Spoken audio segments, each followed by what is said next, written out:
အားလုံးပဲမင်္ဂလာပေါင်းနဲ့ပြည့်စုံကြပါစေလောကမိခင်ပညာဒါနသင်တန်းကျောင်း MEDC မှကြိုဆိုလိုက်ပါတယ်ဟုတ်ပြီအရေးကသင်ခန်းစာလေးတွေလေ့လာပြီးသွားပြီဆိုတော့ဒီနေ့သင်ခန်းစာလေးဆက်ပြီးတော့လေ့လာဖို့အတွက်ဝနု logo လေးကိုဖိထားအောင်နှိပ် run box ထဲမှာ win what လို့ရိုက်ထည့်ပြီးတော့မှ keyboard ကနေ enter ခေါက်လိုက်ပါနော် WORD what win what enter ခေါက်မယ်နော်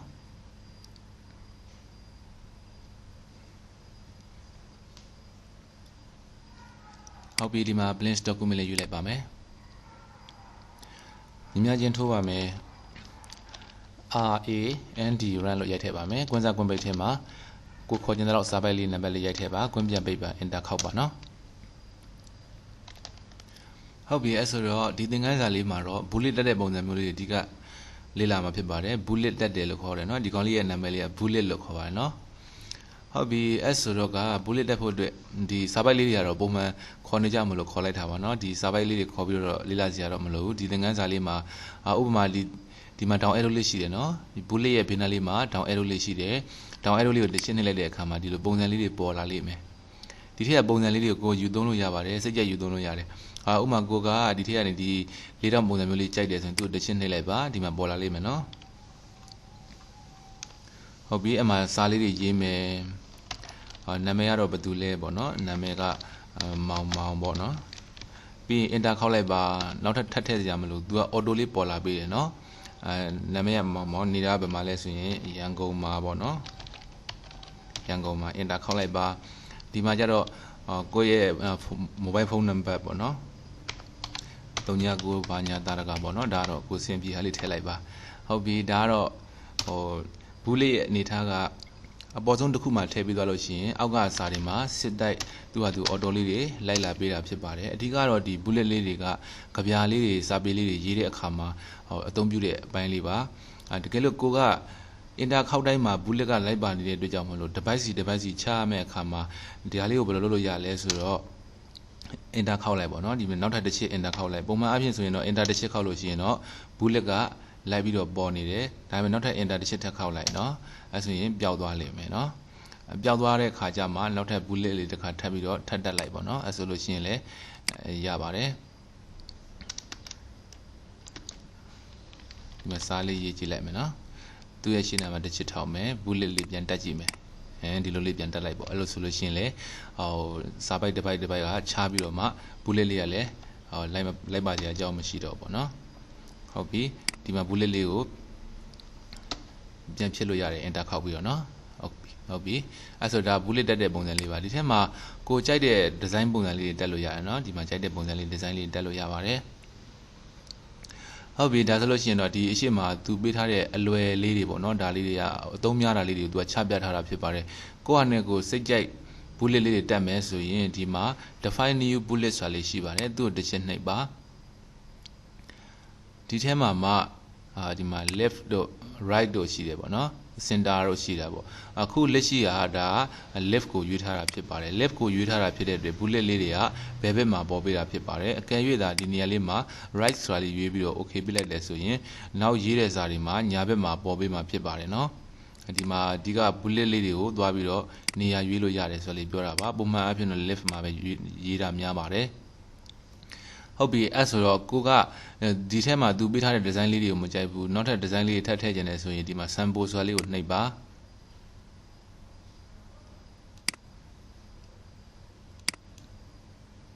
ခဏလေးပါနော်စစ်လေးသွားလို့ပါဟုတ်ပြီ sample လေးနှိပ်လိုက်တဲ့အခါမှာဒီလိုမျိုးလေးပုံစံလေးပေါ်လာလိမ့်မယ်เนาะဒီ win dim ဆိုတဲ့ဖောင်ထဲမှာအများကြီးရှိပါတယ်เนาะdown arrow လေးကိုနှိပ်ကြည့်လိုက်ရတယ် down arrow လေးနှိပ်ကြည့်လိုက်တဲ့အခါမှာဒီ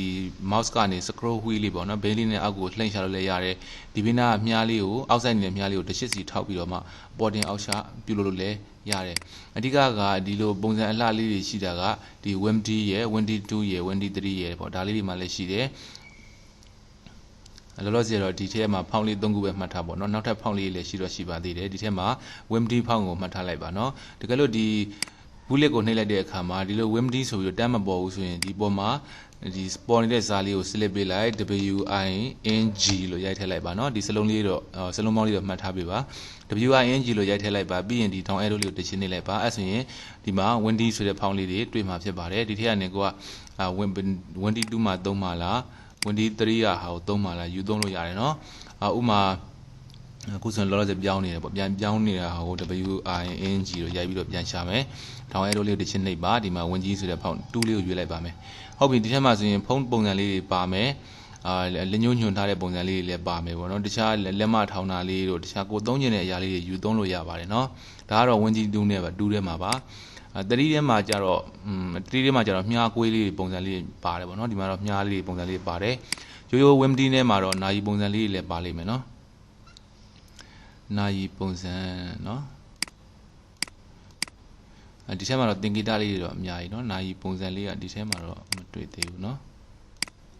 ဖုန်းပုံစံလေးပါမယ်ကွန်ပျူတာပုံစံလေးပါမယ်ပေါ့ဆိုတော့ဒီဖောင်း3မျိုးထဲမှာတော့ရှိပါတယ်เนาะဒီဖောင်း3မျိုးထဲမှာဒီဘေးနားမှာလည်း scroll bar လေးရှိတယ်အောက်ကိုဆွဲကြည့်လို့ရတယ်เนาะအဲဒီမှာ windy 2နဲ့မှာ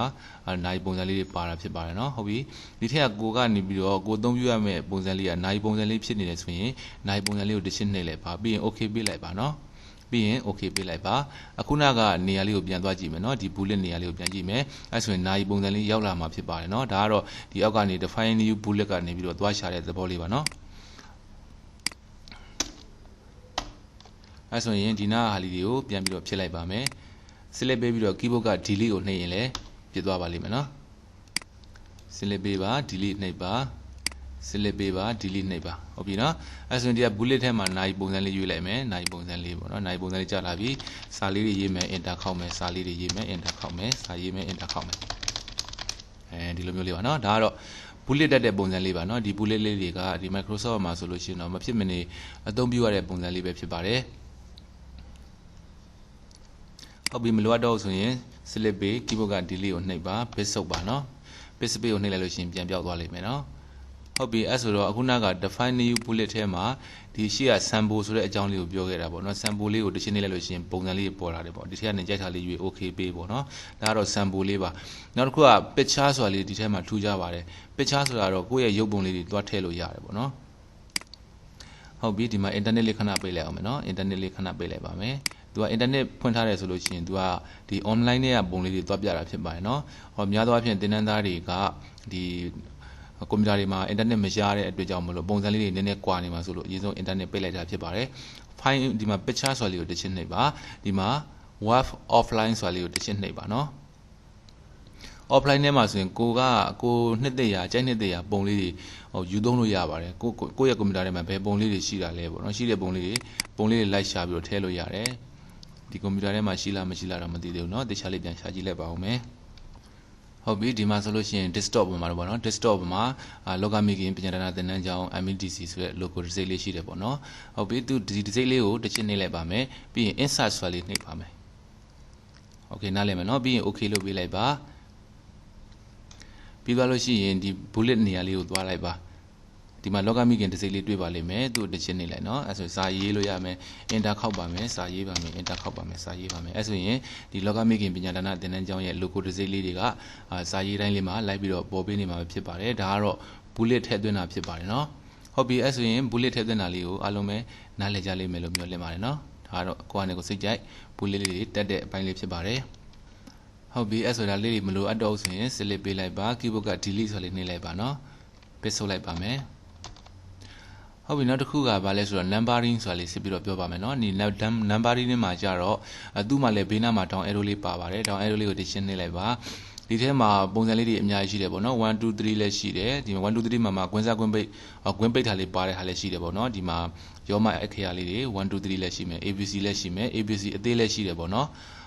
ရှမ်းလို့ဆိုလို့ရှိရင်နေဆောင်ဆမ်ဆိုတာလည်းရှိမယ်ဒီမှာကော့ကိုင်ခော့ခိုင်ပေါ့နော်ဒါလေးလည်းရှိမယ်ဒီထက်ကနေကိုကြိုက်တဲ့ပုံစံလေးတွေယူသုံးလို့ရပါတယ်ကိုကစီးရင်စရာလေးတွေရေးရမယ်ဆိုလို့ရှိရင်စီးရင်စရာရေးဖို့အတွက်နာမည်လေးတွေဆင်ဖို့အတွက်1 2 3ဆိုလို့ရှိရင်လည်း1 2 3လေးရွေးလိုက်ပေါ့နော်ပြီးရင်စာလေးတွေရေးမယ် enter ခောက်ပါမယ်နံပါတ်2လေးက auto ကျလာလိမ့်မယ် enter ခောက်ပါမယ် enter ခောက်ပါမယ်เนาะဒီလိုနံပါတ်လေးတွေကအစဉ်တိုင်းလေးကိုယ်တိုင်သွားထည့်စရာမလိုဘဲနဲ့1 2 3လေးတွေက auto ကျလာမှာဖြစ်ပါတယ်ဒါကတော့ numbering လို့ခေါ်ပါတယ်ဒီရှေ့ကတော့ bullet ပါเนาะ numbering နဲ့မှာလည်းဒီအောက်မှာ define new number format ဆိုတာလေးရှိတယ်သူ့ကိုတစ်ချက်နှိပ်လိုက်เนาะဒီထဲမှာလည်းကိုကဘယ်ကနေစတင်မှာလဲဆိုတာလေးရွေးလို့ရတယ်လက်ရှိက5ပေါ့เนาะဒီမှာ5လို့ရေးထားတာဖြစ်တဲ့အတွက်ကြောင့်မလို့5ကနေစတင်မယ်လို့ဒီမှာပေါ်နေတာဖြစ်ပါတယ် number 1ကစတင်မှာဆိုရင်ဒီမှာ number 1ကလို့စတင်နေမှာဖြစ်ပါတယ်အကယ်၍ကိုကနံပါတ်20ကနေ40ရိုက်ချင်တဲ့အခါမျိုးမှာဒီမှာ1 2 3သွားရွေးလို့မရတော့ဘူးလေဒီနေရာလေးမှာ20ဆိုပြီးတော့ရေးပြီးတော့မှစတင်ရမှာဖြစ်ပါတယ်เนาะဟုတ်ပြီအဲ့ဒါလေးကိုဥပမာလေးနဲ့တည်တည်လေးပြလိုက်ပါမယ်ဒါလေးကိုပြန်ဖြစ်လိုက်မယ်စစ်လက်ပြလိုက်ပါမယ်ပစ်ဆုပ်လိုက်ပါမယ်အခုနကနေရာလေးပြန်သွားပါမယ် define new number format ဆိုလေးကိုနှိပ်ပါမယ်လက်ရှိကဒီမှာ1ကနေစထားတယ်ပေါ့နော်ဒါကိုအလုံးကနေပြီးတော့20ကနေစကျင်တယ်ဆိုကြပါစို့ဒီနေရာလေးမှာ calculation နှိပ်ပြီးတော့ပစ်ဆုပ်လိုက်မယ်နော် calculation နှိပ်ပြီးတော့ပစ်ဆုပ်လိုက်မယ်ဒီမှာ20လို့ရေးလိုက်ပါမယ်နော်ဒီပေါ်မှာလည်းပဲဒီ1 2 3အခရာလေးကိုရွေးလိုက်မယ်နော်20ရဲ့နောက်ကမှာတက်တယ်အဲ့လိုမျိုးလေးပေါ်လာလိမ့်မယ်ဒီမှာသူကပုံသေးနည်းလေးတွေပုံစံလေးလည်းရှိတာပေါ့နော်first second test လေးရွေးလို့ရတယ်1 2 3လည်းရွေးလို့ရတယ်ဒီလိုပုံစံလေးပေါ့ကိုက20ကနေစကြနေဆိုရင်20လို့ထားလိုက်မယ်ပြီးရင် okay လို့ရေးလိုက်ပါမယ်ပြန်ရွေးလိုက်မယ်နော်ဒါလေးပေါ့ခုနကကျွန်တော်တို့ရွေးထားတာဒါလေးပါနော်အရှိရမှာ20လို့ထည့်ရလေးကသူကပုံသေးဖြစ်သွားတယ်နော်200တက်ဆိုတဲ့ပုံစံမျိုးလေးဖြစ်သွားတာဖြစ်ပါတယ်ဒါပေမဲ့ဒီကနေ့ကျတော့အဲ့ဒါကိုရိုက်ချင်တဲ့နေရာကနေစားရိုက်လို့ရတယ်ဆိုတဲ့အကြောင်းပြောပြတာပါဥမာကိုကနောက်ကတက်ကနေအော်တိုလိုက်ပါနေတာဖြစ်တဲ့အတွက်ကြောင့်မလို့21လို့ပဲထားကြည့်လိုက်မယ်ပေါ့နော်အဲဆိုရင်တော့ပို့ပြီးတော့အဆင်ပြေသွားလိမ့်မယ်နော်ဒီနေရာလေးမှာ define new number format ဆိုလေးကိုသွားမယ်ဒီမှာ calculation နှိပ်မယ်ပဲပြန်စုံမယ်ပေါ့နော်21လို့လည်းထားလိုက်မယ်နော်ပြီးရင်ဒီပေါ်မှာလည်း1 2 3ပေါ့နော် sorry ဒီမှာ2လို့ပဲထားလိုက်မယ်နော်2လို့ပဲထားလိုက်မယ်ဒီပေါ်ကမှာ number မှာကျတော့1 2 3ရွေးလိုက်မယ်ပေါ့နော်အဲဆိုဒီမှာ21ဖြစ်သွားလိမ့်မယ် okay ပေးလိုက်ပါโอเคဒါပဲဆုပ်လိုက်ပါပြီးရင်ဒီမှာ number လေးနဲ့မှပြန်ပြီးတော့21ဆိုလေးရွေးလိုက်ပါမယ်စာရေးပါမယ် enter ခောက်ပါမယ်စာရေးပါမယ် enter ခောက်ပါမယ်ဒီလိုမျိုးလေးပါနော်ဟုတ်ပါပြီအဲဆိုလို့ရှိရင်ဒီရှေ့က bullet ထဲတဲ့ပုံစံလေးရယ်ဒီနောက်မှာ number လေးနဲ့ number လေးတွေတက်တဲ့ပုံစံလေးတွေအားလုံးပဲနားလည်ကြလိမ့်မယ်လို့မျှော်လင့်ပါတယ်เนาะဒီသင်ခန်းစာလေးကိုပြန်ပြီးတော့ကိုယ့်အနေကိုပြန်စမ်းကြည့်ပါနောက်ထပ်သင်ခန်းစာလေးမှာဆက်လက်ပြီးတော့အဆုံးတွေ့ကြအောင်เนาะဒီစာပိုက်လေးကိုလည်းအရင်သင်ခန်းစာလေးတွေမှာလို့ပဲ save လုပ်လိုက်ပါเนาะ save တာလေးတော့ထပ်ပြီးတော့မပြောတော့ပါဘူးเนาะအားလုံးပဲ save လုပ်တဲ့ပုံစံလေးကိုနားလည်ကြလိမ့်မယ်လို့မျှော်လင့်ပါတယ်เนาะဟုတ်ကဲ့ပါအားလုံးပဲနားလည်ကြပါစေမင်္ဂလာရှိသောနေ့ရက်လေးဖြစ်ပါစေเนาะ